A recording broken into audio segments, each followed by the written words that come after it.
It's important for people to understand, too, the word Amaruka. That literally means the land of the plumed serpent, okay? Land of the plumed serpent. And what's interesting, just to throw some really neat stuff out there, in the book of Forest of Kings, one of the most famous Mayan kings is Shambhala. Very tall, and guess what? 6 fingers, 6 toes. Mm-hmm. Well, I guarantee he isn't playing billiards in the underworld, with an extra set of fingers. What I'm saying is that the land of the plumed serpent, and that is so interesting, feathery serpent, and that translates out into, if you basically go etymologically take it apart, it literally translates out into the dragon that fell with wings, okay? Right. Gee, who does that sound like? Well, it's a dragon that has the power of air. Yes. And so when you look in the Bible, and it describes this dragon that's at war with the angels of God, and I got to tell you something. Before I headed to Lakeland, Florida, Gary Stearman called me because so many people were calling Prophecy in the News, and they were concerned because they were hearing, these noises that they're hearing, this banging and clanging and all that's happening in different cities around the world. Yes. He called me one day that people were very concerned, evidently, that no Prophecy in the News, but I guess in their town they were hearing these noises. And some people have described it as sounding like trumpets, but these people said it don't sound like trumpets. It sounds like the clanging of metal against metal. And Gary Stearman called me to discuss some other issues plus that and asked me what I thought. And I tell you, the description these people were giving caused the hair to stand up on the back of my neck, because the very first thing that came to my mind was it sounded like they were talking about swords clashing against other swords. And I said to Gary, Gary, is something breaking through now from another dimension? Is the war, the conflict between the angels of God and these fallen forces, is that conflict breaking out now to such an extent that it's bleeding over and we're starting to hear some of this? Well, I don't know if that's the case or not. There's no way to prove that, but it was the way it struck me at that moment. Well, I got to tell you something. I got to share this with you. I think that you're onto something there, and I'll tell you why. 5 years ago, and I don't have the prophecy, but I'm going by memory, the Lord told me to warn His people that very soon the invisible would become visible, the things of their nightmares would become into their realm, everything they knew as norm would no longer be normal, and they would literally see the battle between heaven and hell played out before their eyes and ultimately be a part of it. Now, look, we know that all creation groans and travails for the manifestation of the sons of God. That's what the book of Romans states. But the thing is that beyond that, listen, how about this one, Tom? I never saw this until I think the Lord quickened it to me one night. It says, hell beneath is moved at thy coming, okay? Mm-hmm. Now, I used to think that meant that, everybody makes way for Satan when he gets thrown into hell. And I believe that can have a dual meaning, but I'm just throwing this out. Pray about it, everyone. I felt like it meant something different. It meant that hell from beneath is getting ready to come up on the surface at the coming of the evil one, in the category of woe unto you, inhabitants of the earth. For your old adversary, the devil, has come down and punked you, knowing that your time is short. I don't know if you've ever thought of that. And not that way, but that's very interesting. That hell beneath is moved at thy, meaning the evil one, at thy coming. Yes. Do you see what I'm saying? Yeah. Because again, here's the thing. I've heard, when I first heard the horns, it was interesting. I said, look, I don't know that God's necessarily going to allow everybody on earth to hear the trumpet judgments in heaven as they're trumpeted, but I said, I think everybody on earth thinks it's going to be Louis Armstrong sounding. And I'm serious. I think unless it's a modern jazz quartet, they wouldn't have a framework to reference it. But some of the stuff in the Ukraine sounded like almost, if you will, like foghorns, yet it was a transcendent. You know how as sound basically is it modulates, okay? It has a waveform that travels through travels through space, the atmosphere, whatever, not space, but the atmosphere. But this thing was more haunting. It was almost like if you will, it was like a giant foghorn with no point of origin but a standing horn emanating from multiple points. That's the best way to explain it. And that's just one in the Ukraine. So I guess now that everything in that 5-year-old prophecy, and by the way, if somebody's got a copy of that, would someone please email it? I've got all my tapes from every radio show I've ever done, and I just don't remember what show, and unfortunately when those are being taped, they weren't, delineated well enough. But the gist of it is the invisible's coming visible, and what you're talking about, the clashing of swords, I believe, Tom, that's not just speculation or juxtaposing your thoughts on the events. I believe that's really happening, because I can tell you that's identical, and how you described it as to the prophecy I gave 5 years ago, maybe even 7 years ago. But anyway, there is a prophecy I gave on my radio show, and like a dummy, I don't know where I put it, probably in my filing system, and who knows where that's at. But the point is that I think it's critical for people to understand the lateness of the hour. They can mock, they can sneer, they can jeer, they can deny, they can belittle, they can slander, they can damn, they can do everything they want. But that doesn't protect them from when their eyes are open and their ears are open, and something much bigger, something much more nefarious. And I can tell you this, one of the most important things that anyone has ever taught me was the Mr. Langley, sent to me by a dear friend. CIA guy said the entire purpose of transforming the Earth, and terraforming was my word, with the chemtrails, was to change the dispersion of light. When God sent the rainbow, you're going to love this, when God sent the rainbow after the flood, saying he wouldn't destroy the Earth by water again, by taking that rainbow apart, if you will, and absolutely interfering with the light realm, L-I-G-H-T realm, of the different frequencies of light, they're enabling these things that God, in essence, imagine this, imagine the rainbow as God created as being a barrier to the principalities and powers of the air. In other words, it was our, if you want to say, force field, the force of Almighty God to keep those things out of us as we tamper. And that's why the Lord says that he's going to destroy those who destroy the earth.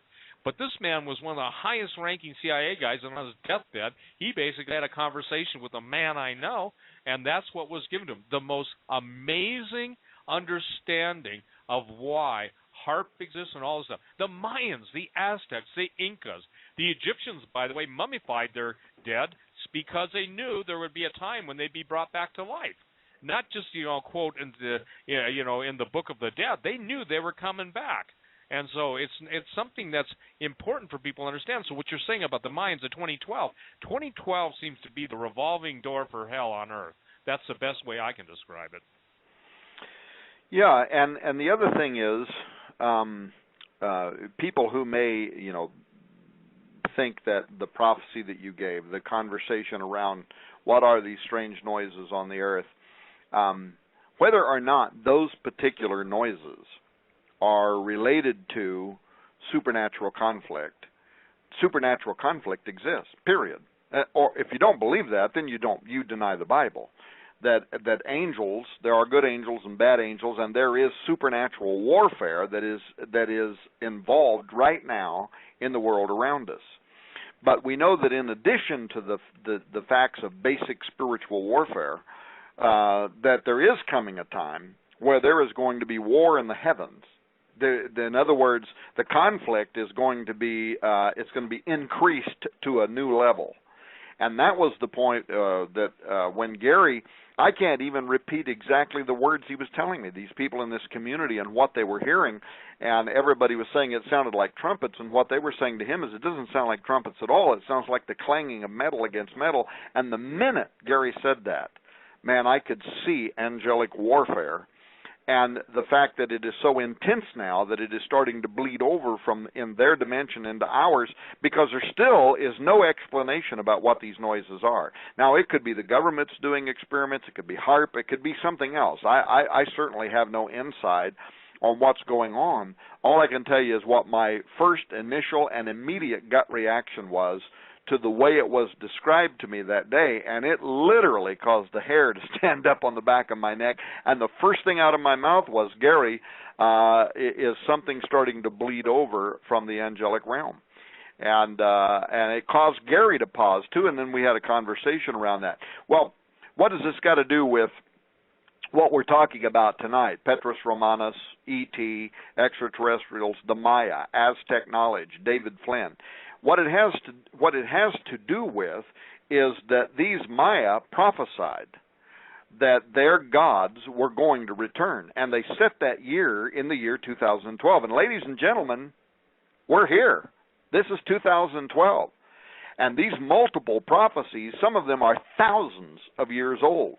All of them are at least hundreds of years old. And some of these predictions are from people who are very well respected within evangelical and Catholic Christianity, who esteemed these people as being people of God. Oh, one other thing, by the way, David Wilkerson, who tragically died last year, he also said, Steve, something that sounded very much like the description you were making, how that as we get nearer to the end, their manifestations would start breaking through, and people would start seeing things and hearing things that were historically unprecedented, that would illustrate that this conflict, this period of time, darkness against evil, the intensity of it would be such that it would literally start manifesting itself within our physical world. He said that in his book, The Vision, many years ago.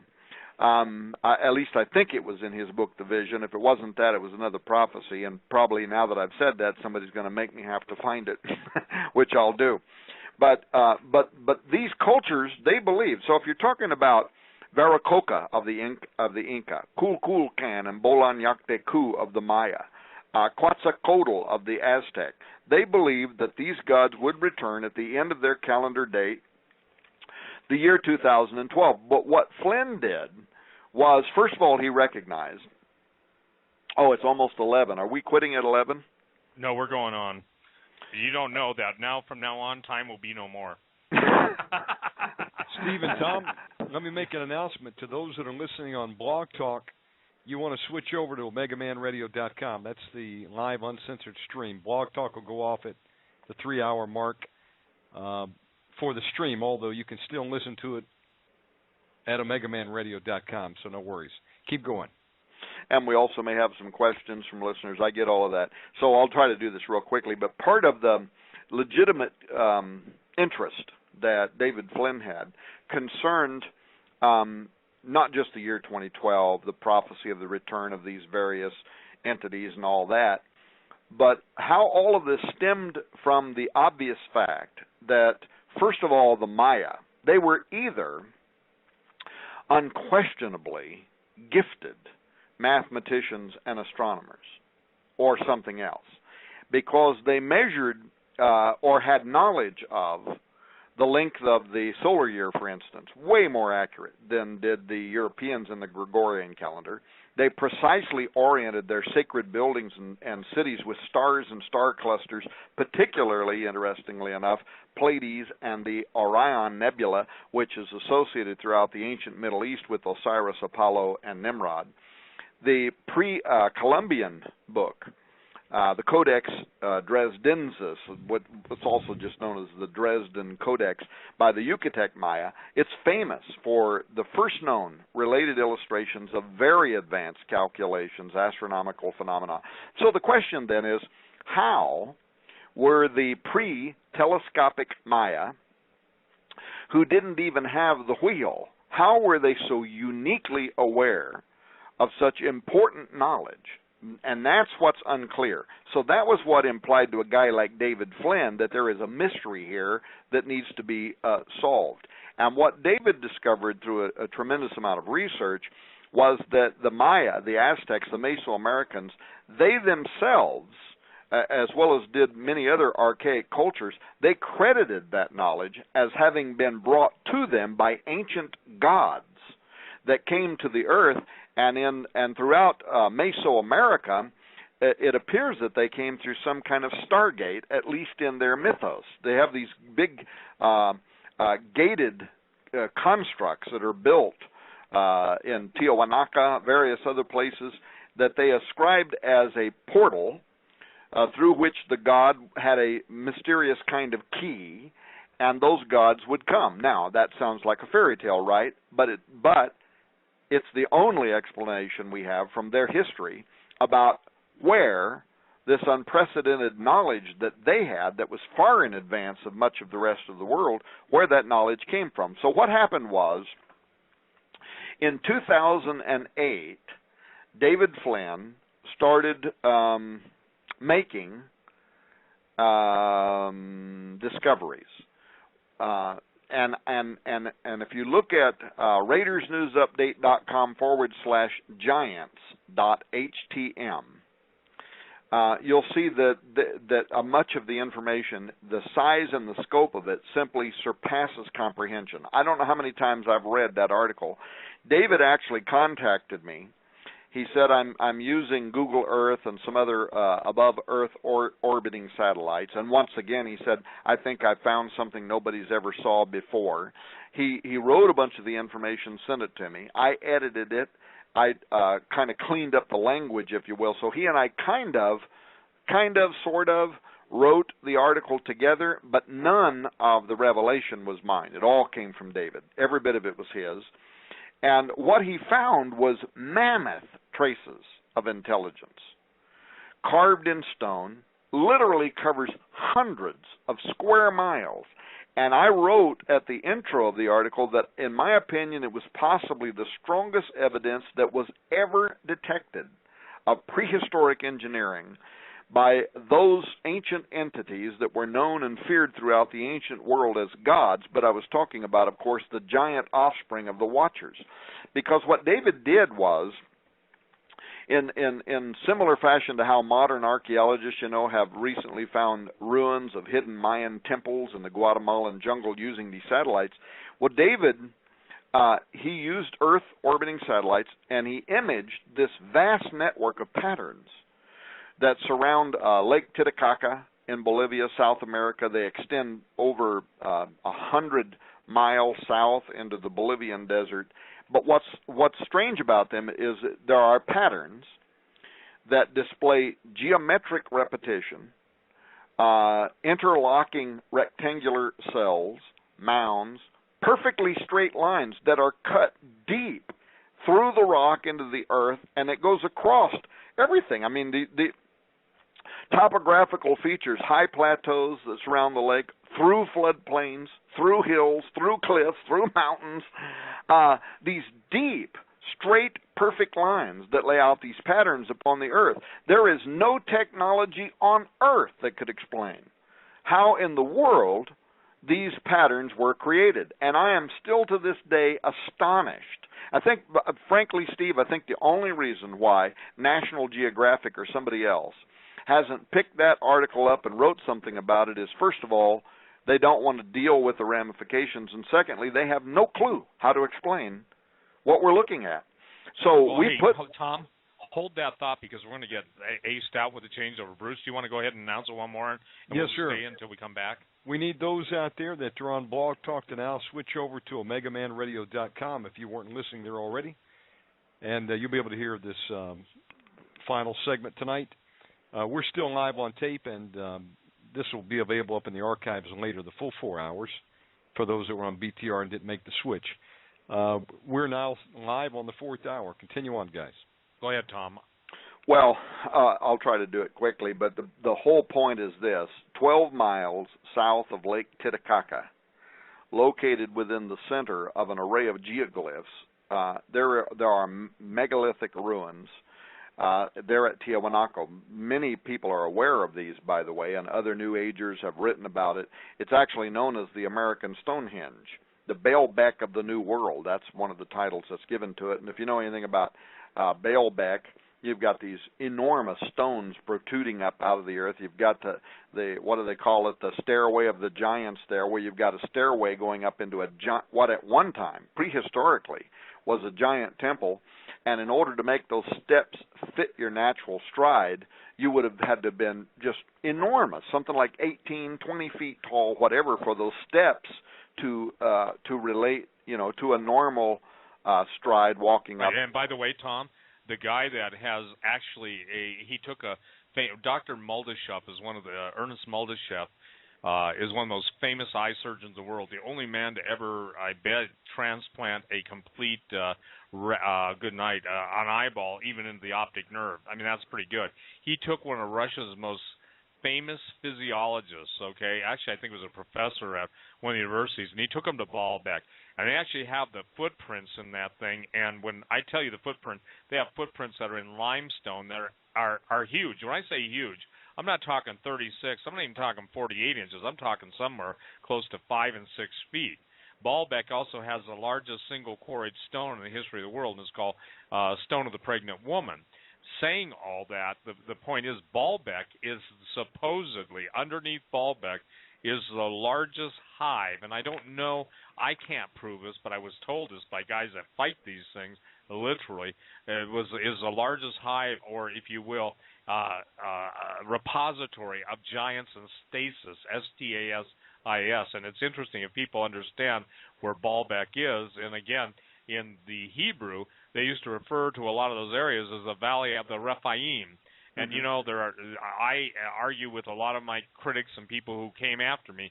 The Rephaim are the giants. The Nephilim are the fallen ones. And I make the distinction again that giants are not demons. Demons are not giants. The book of Enoch teaches that the demon spirits just came from the, if you will, the murdered or the giants that were slain. And that as these giants that were slain, their bodies are reconstituted through genetic engineering, these demon spirits will enter back into them, reanimating the body, and they got long memories, and they got the same appetite for flesh, you know, that they've always had. So it's interesting, isn't it? We hear about certain national soft drinks using aborted fetuses and stuff. See, what I'm trying to say, ladies and gentlemen, our entire atmosphere is being reconfigured for these things to return. And, Tom, do you remember the Norway spiral back in, what was it? Yeah. I think what people need to understand, even at Tiwanaku, and I was just told by a former park ranger in Utah, it seems like Utah and the Four Corners region of the United States, where they actually have an area called the Valley of the Giants, that the spirals, every place I have been able to type spirals, both to prehistory and I'm talking, you know, ancient history, the spiral was always a sign, if you will, of the location of a stargate, angel gate, whatever you want to call it. So remember who was in Norway when that appeared in the sky, and the blue beam. And if anybody doesn't know what it is, just Google Norway spiral, and you'll probably get the mail online. What I'm saying is what you're saying about all of the Mayan, Aztec, Incan, they all A-L-L, attribute their building of their empires to the giants that came from the east. And you know that's exactly where I was going with that. And David didn't just make that statement, but he went into tremendous research about all of the different cultures around the world that explained what otherwise cannot be explained. You're talking about some of the biggest stones in the world. People could go to Google, by the way, and they can type in Baalbek and then hit images and look at some of those stones. I mean, we don't have equipment in the world today that could fashion those stones and set them in place, and yet the original foundation for some of those large temples there in Baalbek, you can see the original stones, and then you can see all the cultures that followed. The Romans, the Greeks, they put their little dinky stones on top of it and rebuilt over and over again, and then a war would happen and somebody would tear it up and then they rebuild again. But look at the foundation stones. Who in the world built them? Because there was no empire that followed whoever built them that could repeat that technology. In fact, at Tiwanaku, there's no stones there that are as big as the ones at Baalbek, but there is one of the largest single stones ever to be moved and put into a building anywhere on Earth. It's actually 400 tons. So think about that. But the mystery is, the experts say that it was transported to Tiwanaku from a quarry that is over 200 miles away. That's where that stone came from, 400 tons. So imagine how incomprehensible it is when you realize that the route of transport for a 400-ton stone over 200 miles had to be taken through a mountain range up to 15,000 feet. Who did that? We're talking, You know, some of the extra biblical texts talk about some of these giants being as much as 200 feet tall. Well, there had to be something, because otherwise there's no conventional explanation for how those stones could be moved 200 feet through 15,000 feet above sea level, 200 miles, and then put into place in some of the temples that are there. And then you get these conventional historians that tell us that the structures at Tiahuanaca are only about 600 years BC, and that a pre-Inca civilization that didn't even have the benefit of a wheel or any other type of, didn't even have modern written language. I guess they put these 400-ton stones on the back of their ponies, their mules, and jacked them up there somehow, right? Yeah. Yeah, I can tell you something interesting. As I've studied this, I had Brian Snoddy, SNODDY. If people want to go to my website, stevequayle.com, click on the Giants section and go to the illustrations. I don't know if you've ever seen that. I'll email it to you. Okay. But Brian did an email for me. The Giants had an ability, and I was told by people who have talked about this, and people smarter than I did, but they had a form of harmonic levitation, okay? They were able to offset gravity by emitting a sound through their nose and their, now understand, these are big guys, okay? And I don't understand how it did it, but if you take your hand and pound the desk, you watch stuff move, because obviously you're creating a shock wave. They were able to create harmonic levitation, and nobody in the world has ever said this but me. So if you hear it, ladies and gentlemen, they're just parroting it, because nobody in the world knew it until a certain person told me that. I didn't come up with it. The bottom line is that they were able to literally change the gravitational field of the surrounding area around the rocks and basic, if you will, float them on gravity waves. Now that's mind-blowing. Well, and some type of technology like that corresponds to what the first Spanish chroniclers who arrived with the conquistador Pizarro in Inca, that was what they explained, that Tiahuanaca, in this instance, had been constructed by a race of giants using a science that they didn't understand. They called it Horus. And that before Chamacpaca, which was the period of darkness and the time of the flood and all that they had done this all before then, and that it was so long before the Inca arrived that those great temples and stuff were already in ruins. Their early history says it was already in ruins, and they only had oral history about what had happened there, but that it was giants that had been created by Viracocha, or Kukulcan to the Maya and Quetzalcoatl to the Aztecs, the god that they said came from the heavens. So in other words, the Watchers, those who descended from the heavens. And Inca mythology involving the giants, followed by a world deluge, well, that corresponds perfectly with all the legends we know, from the Maya to the Olmec to the Aztec cultures of Mexico. Those stories are all consistent with Sumerian and Hebrew accounts of the flood and of the giant Nephilim, whose history of human sacrifices, by the way, also parallel Mayan rituals. The victims of Maya had their arms and legs held down while a priest would cut their chests open and rip their hearts out. Greek. And by the way, let me just put it into perspective. Historians used to argue about that, but they were bloody, and I mean bloody cannibals. And it's my contention that many of the giants existed, and that these guys were basically kept from being eaten. The priesthood would keep from being eaten by the giants that were alive during those days by feeding them, and feeding them the sacrificed bodies, etc.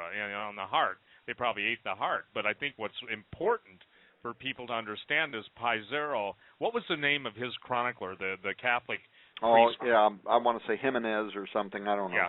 Yeah, but anyway, it was something like that, and he basically told of an encounter where he and Pizarro and the men went into, and that the women had been forcibly, and I'm sorry to be gross, but split open by the giants raping them, and that they said God in heaven sent lightning bolts, and the Indians literally showed all of the, if you will, the faces of the rocks that were scorched with lightning bolts, and literally destroyed those giants on the spot. Now that's pretty interesting, okay? Because this isn't, this is before the Sci-Fi Channel, of course, and this is before the skeptics could get on their computers. But the point is that's 1590? I mean, it's really old chronicles, and these people aren't sitting there trying to say, gee, I'm bored in a new land where people cut people's hearts out and behead them and then toss their carcasses to giants. I mean, these guys were, if you will, they were the news reporters of their day, and they hadn't been bought off by the foundations of the world to control them. So the point is that they were telling what they were being told by the natives. Now, that's a first-hand account. That's a far different thing than all of the nonsense that we're being, exposed to daily. But continue on, because the Mayans, the Aztecs, and the Incas all owe their origin to the fallen ones. Okay. Yeah, and so the Maya prehistory echoes the advent of the Watchers, their giant offspring, but it also looked forward to a particular date, one date, 2012, the year that you and I are in right now, sitting here talking to only God knows how many people, and that could be beyond significant because it was around the year 2000. Well, it was in 2005. I happen to know that because the date is on the article when David Flynn wrote it. And David Flynn wrote a landmark article. This is one of his articles that has been fantastically ripped off by an awful lot of people. But he wrote it for my news service, the Raiders News Update, and we published it in 2005. In fact, I even got it published in 2005 by the UFO magazine and several others at the same time. So there's numerous ways to verify when he wrote it. But it was based on mutual research that we were investigating at the time. But he wrote the article. I didn't have anything to do with it, and the brilliance is all his. The article was called An Occult Translation of the Roswell Event Countdown to 2012. I've seen, by the way, that research, even very recently, this year, in so-called brand new books, where authors are out there and they're doing shows and they're making a name for themselves, and they have not given David one piece of credit, and it is almost a word-for-word ripoff of his occult translation of the Roswell Event Countdown to 2012. It was unprecedented at the time. It later formed the basis of his presentation at the 2005 Ancient of Days Conference in Roswell, New Mexico. Oh, and this reminds me, one of the things that we want to be able to do, Brenda, David Flynn's wife, she sent me, I don't know how many, but I think I've got maybe at least a half dozen or more of David Flynn's video presentations that he made over the years at Roswell and other places. I have not been able to get Richard Hoagland to respond to give me the one presentation that David was very proud of that he did with Hoagland, so I probably am not going to get that, and Hoagland may not even have it anymore. But we did get these other ones, and what I'd like to do when we put his book out is just provide that DVD with all of those video presentations for free with the book. So we'll talk about that more later. But the occult translation of the Roswell Event Countdown to 2012 tied a lot of this stuff together. It tied the Mayan together, but also with the UFO and alien abduction phenomenon that we started out talking about, and even with the role of the Vatican. This was a feature article. Even people who have credited David, it's been resourced, Donna tells me, hundreds of times by media, republished in magazines, print publications around the world. But what the extraordinary findings that David made actually foretold, that's the part that remains hidden to most of the world. Because what David did was like Dr. I.D.E. Thomas, our mutual friend. Yes. Thomas is still alive, by the way. He's going to be 90 here pretty quick, and he's still, at times, he's still very sharp. But he, Dr. Jacques Vallée, Chuck Missler, others, like them people, Flynn, he became fascinated with a mysterious connection between the Watchers, aliens, the coming of the Antichrist, the Mayan date 2012, and he saw that there was somehow a fiber, there was a string that was running through and connecting all of these occult aspirations, even including Freemasonry and other Illuminatus related to the subject. So if you read David Flynn's feature article, which we're going to include, the original 2005 article is going to be included at the back of the new David Flynn collection. If you read that article, you'll see how that he starts out citing how in 1928 the occult visionary Manly P. Hall had been writing about the Great Seal of the United States, but that careful analysis of the seal that Hall was writing about disclosed that there was this whole mass of occult and Masonic symbols. Hang on, I'm getting interrupted. Talk for a minute. Well, I think, too, ladies and gentlemen, one of David's gifts was to be able to process an intense amount of data and then, with God's direction and guidance, put it together so all of these discontinuous or seemingly strewn through the annals of history, it would all be tied with a single thread. And I got to tell you something. You can sum the whole thing up in spiritual conflict. That's why, for those of you that are listening to, I recommend above all things go to DerekPrince.org, DerekPrince.org, and it'll bring you to the site. The most impressive and, in my opinion, most life-changing group of tapes I ever listened to, which started me on my whole quest for the truth, was Spiritual Conflict. I think they call it the Spiritual Conflict series. So for those of you that really want to get a handle on this, now Tom was talking about the Aztecs, the Incans, and the Mayans. You know, I can't get over the fact that we now have little babies and their aborted fetal tissue being used as flavor enhancers in more than just soft drinks. And you asked me why God would judge America. One of the most interesting points that I have to deal with, or points of contention, is, well, God wouldn't judge America. Look at all the good things we do. And I said, name them. And usually they'll say, well, you send more missionaries. No, we don't. That's not true. And for the record, ladies and gentlemen, it's real simple. God says, if you do right, you'll be blessed. If you do wrong, you'll be cursed.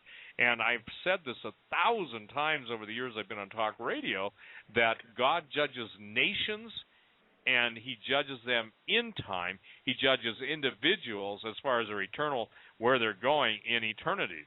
But there comes a time now when all hell is breaking loose. And as the hell literally breaks loose, people are going to see more and more strange phenomenon. That's why I encourage every single person that is listening to the show to memorize Romans 8, especially Romans 8, 26, 27, 28. And when Tom was talking about some of the giants being 200 feet tall, if you want to Google Colossus of Rhodes, one of the ancient wonders of the world, that was done in a life-size sculpture that stood over the harbor at Rhodes, the island of Rhodes, Rhodes, in the Greek islands. What was fascinating about the Colossus of Rhodes, though, is, again, you're dealing with the word the Titans. And the Titans were basically the elder gods, or in our case of talking, we are talking about the fallen angels that left their first estate. And so when you read about all the children of the Titans, and it's going to be interesting because most people don't understand that almost every single heavenly body or moon of our planets, and at least our solar system, are named after the Titans. Now, why is that? Did somebody just say, oh, let's say we got 12 things we got to name, and there's, 12 Titans, maybe more than that, 1, 2, 3, more than that. The point I'm trying to make to you and for you is ancient history is before your eyes at all time. As Solomon said, there's nothing new under the sun. That which has been will be. And I think it's important for those of you that when you start to understand this, I made a statement earlier in the show that southern Utah has some amazing glyphs. I won't tell you where it's at, but I got a call and an email from somebody, and they shared with me they were a park ranger in a certain area in Utah. They literally have the same exact petroglyphs as they do in the Australian outback in the Ayers Rock, Ayers area. And it's I think Stan corrected my pronunciation, Deo did, but it's called the Wodjina, Wodjina or something. I used to call them the Wajinga, but it's a Wodjina. And they're almost identical parallel are in Utah. So tell me this. Do you think really the Australians settled the United States before the Chinese? No. What I'm trying to tell you is that the stargates that Tom is talking about, Tiwanaku, the usual place for a stargate is when the ley lines intersect. Every sacred place that's known as a sacred place has a stargate. When you see a spiral, whether it's a Norway spiral, please go Google that story, the Norway spiral, and then ask yourself this. Was a message being sent? Was it Project Bluebeam? Whatever you want to speculate on. But look who was in Norway. I won't tell you who was. You can look it up. And it's interesting that the ancients always equated the spirals with the entrance or exit point of fallen angels. Tom, are you there? Yeah, and actually isn't in even some of the cave drawings where you see these very strange alien-looking like characters, you repeatedly see that spiral design as having been drawn on the cave walls, and that too is a phenomenon that recurs around the world, right? Absolutely, and since they didn't have technical drawing and 3D laser printers, that's the best they could do. But the spiral, if you look at that's a very interesting thing because it's called the Coriolis effect. If you look at the galaxy, the spiral galaxy, if you look at the way water drains down a drain, if you look at a chambered nautilus, if you think of everything that's spiraled, even a corkscrew, I mean, all of the seashells, it's a fascinating study, but one of the points that has to be made is that, Tom, it doesn't matter what a person thinks, they can dismiss all this stuff, but there is more evidence to what we're talking about than there is to evolution, which is just nonsense. And now, the goal of the elitists, the luminaries, the Luciferians was to keep all this secret knowledge hidden because knowledge is power, and to utilize it to their benefit at the time. And based on what David has done and you have done, I've done and others have done, we've pretty much pinpointed the return of the fallen ones and the reintroduction. Can I deal with one quick Sure. issue? Today I got about 6 of them. Well, what happened to all of the giants? Weren't they all wiped out after Noah's flood? Well, the Bible says there were giants in those days and after the days. And you have made the best case for it. If both before the flood, the giants tried to sexually corrupt the human race. They did it. Almost succeeded, with the exception of Noah and his immediate family. And then after the flood, and now you have said that obviously that Nimrod began to become a Gibborim. And the thing that's interesting is all the genetic engineering. Listen, all of DARPA's advanced stuff, even beyond what the typical 4-star general knows. I mean, it's alien-based technology, but it's more so than anybody. It is fallen angel technology because when you go into the Golden Age, if you study, obviously, Atlantis or Hyperborea or Ultima Thule or, Lemuria, any of those, Shangri-La, all of those civilizations passed away. And the interesting point, Tom, is they got to a point where they started to mingle animals and humans, or animals and angels, and God said enough. I just want to ask you, don't you think the Lord's going to say pretty soon, quit messing with my creation? Because, look, we're there. If Jesus stated that except the days be shortened or sped up, that there'd be no flesh left alive, I don't think that people understand the ramifications of that someone's working night and day to destroy everything that God brought forth. Yeah, well, and in point of fact, when his disciples said, when is the end going to come? When will enough be enough? What will be the sign of thy coming? He said, as it was in the days of Noah. And so when you see that activity happening, know that the end is near. So when you ask the rhetorical question, when is God going to say enough is enough? He already told us when. When we start repeating the same thing that happened during the days of Noah, he's going to say enough is enough. Well, what does that mean then? When you realize that right now around the world in thousands of laboratories, we are creating species that are part human and part animal. And by the way, you and I did a show, let me see, what we got, 30 minutes? You and I did a show, I don't know, a few years ago, and I think it's called The Days of Noah or something like that.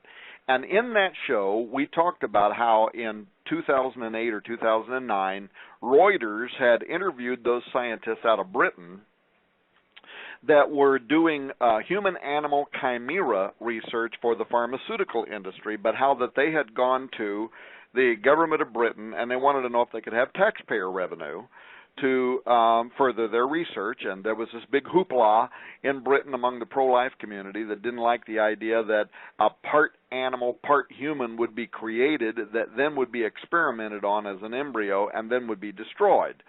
Well, those scientists were back 24 months ago, and there was another Reuters article, and you'll even recall the article. It was called "Scientists Want Debate on Animals with Human Genes," and the very first paragraph had to do with creating mice that could speak, dogs with human heads and hands and feet, and British scientists wanting to know if those kind of experiments would be acceptable. And if you read that Reuters article, what they were saying was, first of all, some of their colleagues already were pushing the envelope, already were creating human-animal chimeras that they were raising to full maturity. That's what they were alleging. Well, people at the time, when you and I talked about that, people couldn't believe that that was actually happening, that they were raising these Splice-like creatures. As a matter of fact, it was about the time the movie Splice came out, and you recall that I asked you, because I hadn't seen it.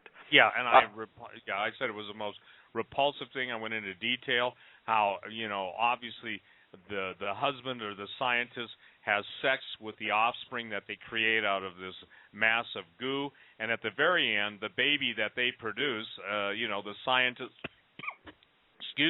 the scientist and the woman, or the hybrid woman, produce a thing that all of a sudden grows into a giant with, a fallen angel-like creature, 8-9 feet tall with wings like an angel. Now, somebody knew a whole lot, and that's that time you and I did that show, Tom. Yeah, that was right when we did the show. The movie had just came out. I since saw it because somebody sent me the DVD so that I could watch it. It's kind of a gross movie. But, yeah, so it was a very Nephilim offspring type film talking about Splice-like creatures. But sex was really important in that. Sex, you had to have, again, the Splice-like, remember the laboratory thing? Had to be then, then he inserted his, semen into her, and then the baby, and obviously the thing at the end kills the father of the progeny of the fallen, or not the fallen, but the genetically created female with the tail. Well, here's what's important. You and I, now people can go, here's again, Steve, when you and I happen to be on the front side of technology talking about things that people couldn't believe. They're saying, you guys are out of your mind. This isn't really happening. You've watched too many movies, blah, blah, blah. And Reuters sent a journalist this article. In fact, if somebody wants to email me, I'll send them the article. I'll send them the link to the article. It's still cached online. It's called "Scientists Want Debate on Animals with Human Genes." It was published, I think, in 2009. And that's when you and I did the article. And at the time, I was saying that I felt, and you felt, that what these scientists were asking for was permission to essentially develop islands of Dr. Moreau, where they could raise these things to full maturity for long-term experimental purposes. And you and I both alleged that it already was happening, that in other words, they were asking for permission after the fact, that it already was occurring, and they were alleging the same too. Well, some people thought we were crazy, other people weren't sure. Well, guess what? Fast forward to now, and in just July, the Academy of Medical Sciences in Britain admitted that science had been going on before that article and since that article, and that in fact it's advancing so quickly, they are calling now for an international regulatory commission to oversee the creation, Steve, of fully mature half-humans, half-animals. We're not talking about animals that have a little bit of human genetics. We're talking about 50-50 integration. And if somebody wants to email me, I will send them the report from the Academy of Medical Sciences out of Britain, and this report will wake you up, because they admit that there have been thousands of half-human, half-animals that have been created in biomedical research that have been raised, not killed as embryos, raised and experimented on, and they even go in. Now, keep in mind, the Academy of Medical Sciences is like the FDA here in the United States, right? So this is not some fringe, goofy, crazy group of people that are making wild allegations. They're calling for an international treaty to actually regulate the creation of part human, part animals for experimental purposes, and to create the language around which When can they be created? For what purpose? What's the goal? Blah, blah, blah. Well, here's 3 excerpts from the introduction to their report. Number 1, and this is the creatures that they're saying have been created, are being created, are going to be created. Get this. Number 1, extensive modification of the brain of an animal by implantation of human-derived cells. I'm quoting. Which might result in altered cognitive capacity approaching human consciousness or sentience, human-like behavioral capabilities. Number 2, situations where functional human gametes, we're talking here about eggs and sperm, might develop from precursor cell types in the animal, and where, listen, Steve, where fertilization between human and animal gametes might then occur, the fusing of human and animal reproductive cells. So now we're talking about the creation of a species that can actually procreate with humans. And thirdly, cellular or genetic modification that could result in animals with aspects of human-like appearance, skin type, limb or facial structure, characteristics such as speech, end quote. Those are direct quotes out of the Academy of Medical Sciences published just in July. And what's interesting is they published that report, and the very next day, one day after the Academy of Medical Sciences published their report, the Mail Online published an article that is talking about only 2 of the tens of thousands of laboratories, according to them, that are now involved in this research around the world, in which they admitted that 150 human-animal hybrids had been grown in United Kingdom labs. So that article, back in 2009, Scientists Want Debate on Animals with Human Genes, and people can go back and listen to our 2009 speculation about how it was already happening. Well, guess what? We were right. And so are we right now? And that's what people have to ask themselves. Are we right now about what we're speculating about the year 2012, about what David Flynn went to his grave believing? What we've discussed about the manipulation of living tissue by ancient fallen angels that led to superhuman hybridity that was made up of human and animal genetics known as Nephilim, earth-born facsimiles. Is that happening now? Fit extensions? I ask, by the way, we're doing this documentary film on transhumanism, and a current member of President Obama's Council on Bioethics, he is also a member of NASA's astrobiology team, Professor William Hurlburt of Stanford University, has agreed to be part of our film. We're going to be interviewing him in his home here in about a week and a half. And one of the questions that I've asked him is, does a human-animal hybrid, does it have a soul? Now that we know, according to the Academy of Medical Sciences out of Britain, that these splice-like creatures are being grown and raised, are being experimented on, and of course, this year's DARPA's operational budget has millions of dollars in it for editing the DNA of our soldiers on the battlefield. People that are listening to the show may have seen recent news articles where they're talking about bulletproof skin.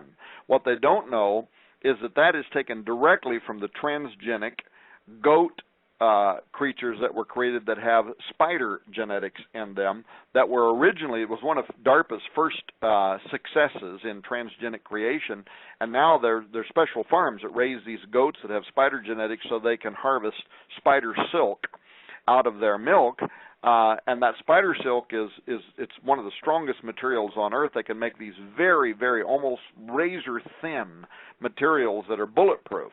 Well, what those newest articles talking about bulletproof skin are relating is how that technology is poised now to be applied to American soldiers and other soldiers on the battlefield, where their genetics are going to be altered so that they will literally have bulletproof skin that's grown out of this transgenic research. Sounds crazy, right? Well, in 2009, it sounded crazy when we were talking about ACHM, animals containing human material, which now has been admitted and now is happening in laboratories around the world. So, Steve, we've entered into a period of time in which Matthew 24:37 is unfolding before the world's eyes. Lord, tell us, what shall be the sign of thy coming and the end of the aeon, the end of the age? And he said, as it was in the days of Noah.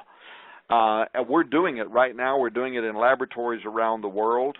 And I and I think it's direct. I kind of lost my thought there. I think I got on a roll and got anointed, and then forgot what planet I was on. No, and I'm following with you. But the thing is, you're going for what will be the sign of that coming, and at the days of Noah. Again, the days of Noah were so chronicled and so specific. And we were talking earlier, Tom, about just again, even the Egyptians, or I brought this up, that they were mummifying their dead to be brought back. So the thing that people have got to understand, and here's the point, ladies and gentlemen, Tom brought up, and I think it was Nita, Tom's wife, brought up the fact that the mark of the beast could be a mutagenic property that will change your body so you're no longer, quote, human. And Tom, obviously, and I think you even posted a couple of stories that I think the Vatican was trying to decide what happens if an alien breeds with a human. Is that entity subject to redemption? My answer now, absolutely, I feel, is absolutely not. Okay. Oh, yeah, that reminds me of what I was going to say. That Professor Holbert, I've asked. He will be answering this question in our documentary. Do these transgenic humans, or let's say a transhuman, we start blending our genetics with animals to improve ourselves, like Professor Nick Bostrom wants to do from Oxford University, would that individual have a soul? Now, I don't know what his answer is going to be, but here's the kind of the deeper question to me, Steve. If I see personally, my position is it wouldn't have a human soul. It might have some kind of consciousness, but it wouldn't be human. It's not human. It's not made in the image of God. God breathed the breath of life into Adam, and God set the barriers between the species. And an animal has a type of temperament or a conscience, but we would not say that an animal has the same kind of soul. It's not a habitation for the Holy Spirit in the same way that those who were created in God's image is. So if you blend a human with an animal, does that thing that you've created, does it have a soul? Now, people are going to disagree with me, and others will agree with me. In my opinion, it doesn't. Now, what does that mean? It means that it is a biological, living construct that has consciousness, but it doesn't have soul. So, in other words, it is a Nephilim. It is a construct. It is a fit extension. It is something into which those spiritual forces that Quetzalcoatl went into the underworld to preserve their seed, to save their bones, according to their pantheon, so that at the end of the calendar they can be revived. These things, what are they, Steve? They are a biological living entity that looks like a human potentially, but they are something that can be something can rise up into them. Is that a part of end times prophecy, you think? Absolutely. I think the demons, now here's what I think. I think that given the disembodied spirit, in Greek, you know this from Bible school, daemonizomai, disembodied or demonized. The point is that when all these, Jesus bound a lot of those things, and the Gadarene demoniac begged Jesus not to send them into the abyss. Well, they ended up in there anyway. Now you've got people descending into the abyss. You've got earthquakes in the deepest abysses of the earth.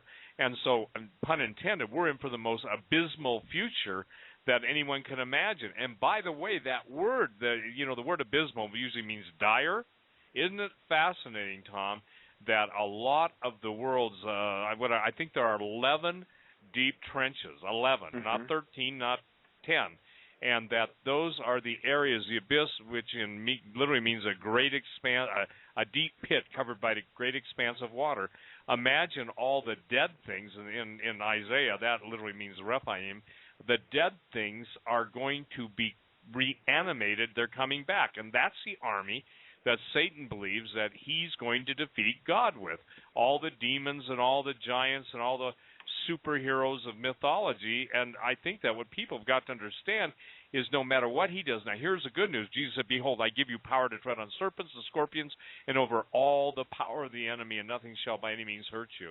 And the idea of these hybrids. Now, look, I can tell you this, that the porn industry is involved in this too, because they want not just a normal woman, they want one with fur. I'm talking like, you may have even seen the artist's drawing of a woman who had, or a female sheep cross human who had fur all over her body, but she had breasts and, the plumbing. I'm not trying to be gross, but I can tell you, Tom, I sat down with a man that worked for a certain intelligence agency, and he was, by his own words, a Cold War assassin. But when he talked about the human-animal hybrids that he saw in some of these, what he called incubatoriums, where they combine alien DNA and human DNA and animal DNA, he wept like a baby. This was a tough guy, and he absolutely went into a PTSD mode with me at the airport, and I laid my hands on him. He was not a Christian, to try and calm him, but it was a supernatural agony, and I can't explain that to anybody. He wasn't just having a bad moment. And when he came and composed himself, he would start to explain this stuff, and it was just like as something would take over his body. I think obviously he was demonized, but there was such a sorrow. And when I say that, whatever was, and I'm not saying he was all human either, and I'm not telling these as ghost stories, but I'm just telling you that the bottom line is this stuff exists, and that's the same thing Phil Schneider talked about. I was with a certain person. I got to be very vague. Last week we were praying for a certain person for about 5 hours, to get some freedom and get baptized in the Holy Ghost and everything. And the person told me, who's a minister, that they're counseling a man that was involved in a deep underground base who was having, and I'm not kidding you now, how is this for timing? He was having sex with a woman who had a tail. And do you know that when he explained it to the person who told me that, it was just like the creature out of Splice. Wow. And he had the bona fides to prove, and I'm not going to go into detail, but where he had been, and he was terrified. Now listen to this. He produced an offspring, okay? And this is not ghost stories. People thought you and I were crazy. We'll probably get the people that still think we're crazy. But it still doesn't absolve them of their responsibility. When Jesus said, just as in the days of Noah, I don't think people understand. You and I have spent hours and hours. By the way, this will be a 4-hour show and the equivalent of 8 normal broadcast hours. That's how important this show is tonight. Well, and if those people think we are crazy, feel free to email me. I will send you the Academy of Medical Sciences out of Britain, the equivalent of the United States Food and Drug Administration. It is the highest level Academy of Medical Sciences, as far as I know, in Britain. And I will send you their report, Animals Containing Human Material. It was published just in July. If Steve and I are crazy, they're crazy too, because they are the ones right now who are saying this technology is there, it's happening around the world, and creatures that are part human and part animal are being created where cross-species procreation can and is occurring. So, I know it's incredible, right? We don't want to believe it. We want to believe that it has to be, surely. It has to be all speculation, and yet you look back through the research David Flynn has done, you've done, you look at Secret Life, first-hand documented accounts of UFO abductions by Professor David Jacobs. Remember him, of Temple University? Absolutely. And all of the research that he did, in which he came in as a non-believer. He thought it was all a psychosis, psychology. He left it saying there is something that is going on. The ability for humans to recreate themselves, the aliens are using that ability. They want human sperm. They want eggs. That's what he concludes. Professor Jacobs, Temple University, he's combining scientific investigatory methods to analyze the accounts of all these different abductees who were claiming various things, and he comes out of it saying something is happening. It's corroborated. There is an abduction phenomenon. It's being carried out. It is a breeding program. It is resulting in the creation, he said, of alien-human hybrid offspring.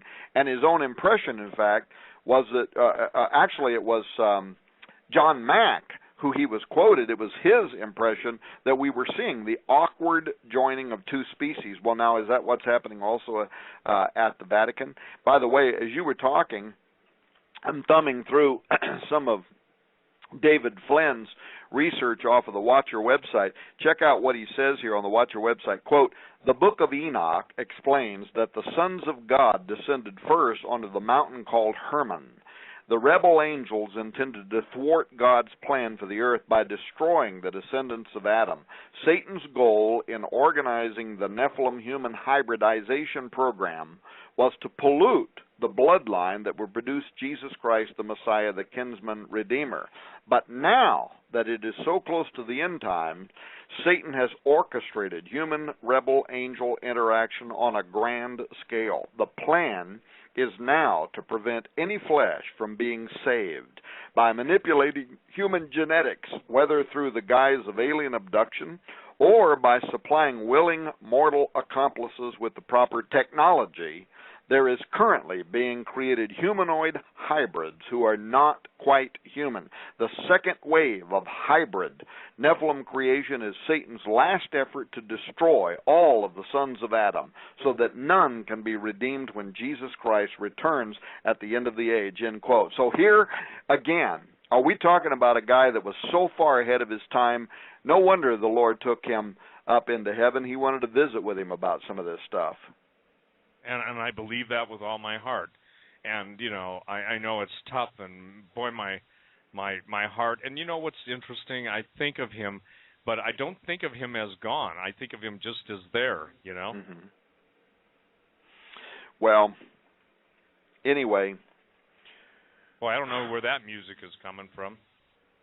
You're hearing music? Are you there? Yes. Are you there? Yeah, I'm there. That just... weird. I was thinking of just bringing up something, and I know it's going to be weird, but it just came up on my screen. Katy Perry did an alien video, okay? Uh-huh. Now, that's what I was going to bring up, and all of a sudden I'm hearing that music. But Katy Perry did an alien video in which she actually morphs into a half-human. Have you ever seen that? Yes, it's weird and spooky and demonic. But it's weird, spooky, and demonic. But understand, here's the critical thing. You can go on YouTube, and she talks about selling her soul to the devil, okay? Mm-hmm. But look at this. Look at the occult transition in both video games and music. We only got 13 minutes. I just want you to respond to this. Doesn't it seem interesting that you cannot, for not you, but that they cannot get away from broadcasting their intentions in such an explicit way? I mean, Tom, we're talking about basically, genetic mutations. We're talking about human. I won't even tell people where to go because it's disgusting, but now there are basically videos on YouTube of people sitting around and eating human cadavers and partying around just like V. Okay, I'm saying this. Ladies and gentlemen, we get a lot of flack. I get a lot of flack when I said these things coming back to serve mankind. It literally was a recipe book on the Twilight Zone. But what's going to be interesting, Tom, is those things that were reanimated. Can you imagine all of the, if you will, the cannibal tribes and all those things, the giant tribes, or the Karnakawa, a very famous tribe in southern Texas of giants? Can you imagine what happens when they all come back and they're out of a form of stasis? I'm not trying to be weird, but, man, these things are going to be hungry. And So, well, that's and actually that's what the ancient records says happened. They began consuming one another. They not only consumed animals and plants, they consumed people and blood. And it's interesting that you bring up that video because the popular media, seems to be playing a very significant role in preparing this generation to accept what is coming. There was a recent poll that said that 75%, now that's a huge number, that's 75% of the world's population, under the age of 21 have had their worldview more influenced by the teachings of George Lucas's Star Wars movies than they have by Christian churches. Now, follow that train of thought through, because I was interviewed by New Man magazine a couple of years back in an article that I wrote at the time when the film came out on the Star Wars Episode 1, The Phantom Menace. And in that film, I pointed out several things. First of all, that the Jedi, and the reason I'm making this point is you brought up popular media, and what is popular? No, I understand. Yeah. So the central personalities in that film, the Jedi, the heroes of the film, they're nearly exact duplicates of what's known as the New Age Ascended Masters theology. Secondly, those Jedi are in tune with the Force, according to the film. And, of course, Daniel says in Daniel 11, I think 38, that the Antichrist will be a worshiper of the God of forces. Thirdly, the Jedi, in the Phantom Menace, they're looking for a prophesied Redeemer who's going to bring balance to the Force. And guess what? When their Jedi Savior comes, he's born of a virgin. But his name is Anakin, which in Hebrew means the sons of Anak, and refers to the Nephilim of the Old Testament. Absolutely. Anakin's offspring, the master trainer, I should say, I forget what the actor's name is, but he's a man by the name of Qui-Gon Jinn. Qui-Gon is a branch of Taoism that purports to teach how to use the universal energies that supposedly exist in and all around us, probably those energies that the Nephilim used to elevate those stones you were talking about. The second part of his name is Jinn, which is, of course, Muslim for the demons that inhabit the air, the genies, right?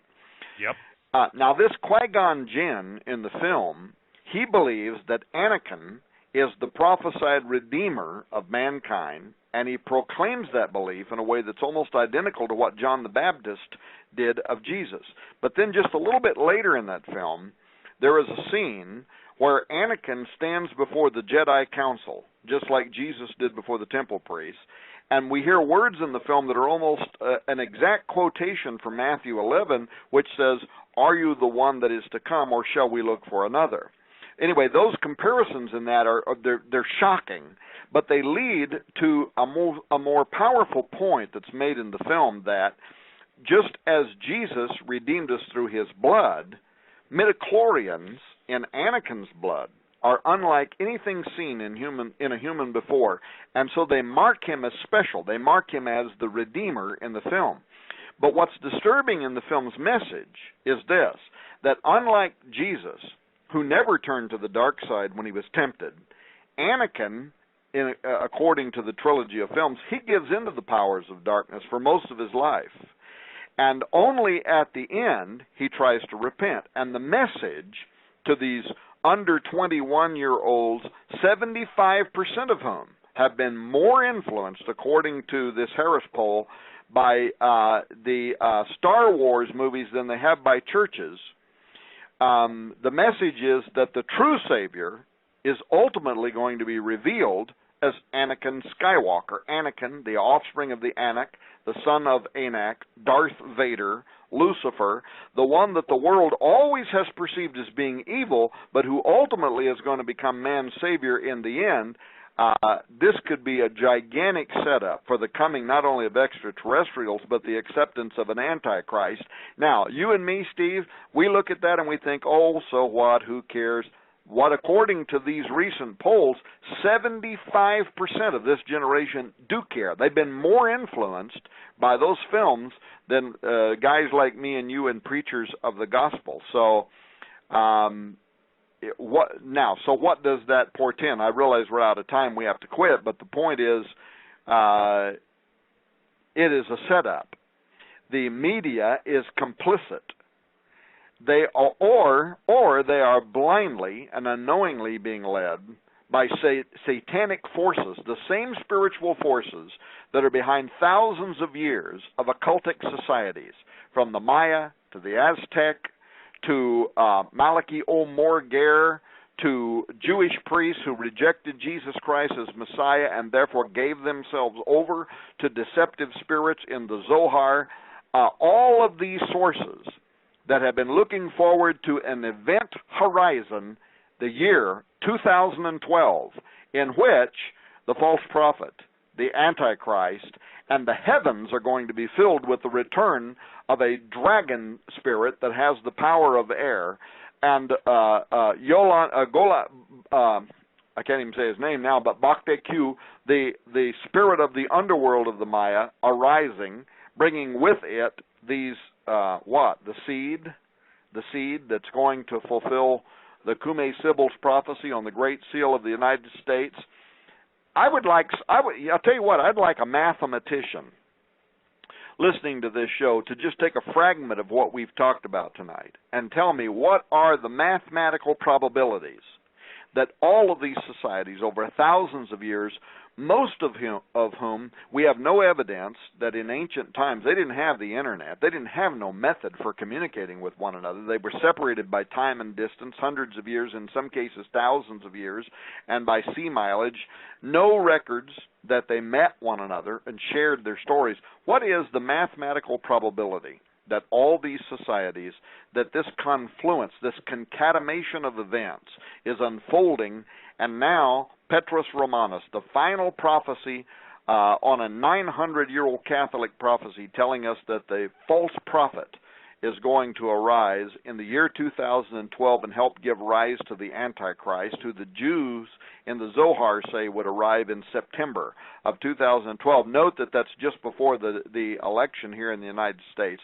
Anyway, take all of that information, take tonight's show, decipher it down into lines and items, and somebody give me what is the mathematical probability that all of that is just chance, because I'll bet you anything it's in the order of millions to one. There's something very weird, very strange, occultic, demonic that is unfolding in the year 2012, and Steve Quayle and I are here trying to awake the world to the reality that something is going on, and it very much smacks of the fulfillment of end times biblical prophecy. Tom, Steve, we're at the 2-minute warning. 1 minute each for you to give out your contact information. Go. Well, my contact information is stevequayle.com. My website, my books are only available there. Tom, what you're talking about with the Mayans, Aztecs, and Incas, I deal with all that. My book, Angel Wars, is the complete, if you will, integration of everything I know up to this date that I could put in there that would be valuable. The transhumanism, the singularity, all those things that Tom and I have talked about. And ladies and gentlemen, remember, we have to be the bow of the icebreaker to be able to get you into areas that would normally be frozen out or closed off to you. So we take a lot of the heat, but we got to let you know we're going on ahead so that you can follow. And we're bringing you into the promises of the living God, His presence, His protection, His purpose, His plan, and ultimately His praise, that we might enjoy God forever, love Him, praise Him, and worship Him. And again, my website is Steve Quayle, SteveQuayle.com. Tom, thank you so much.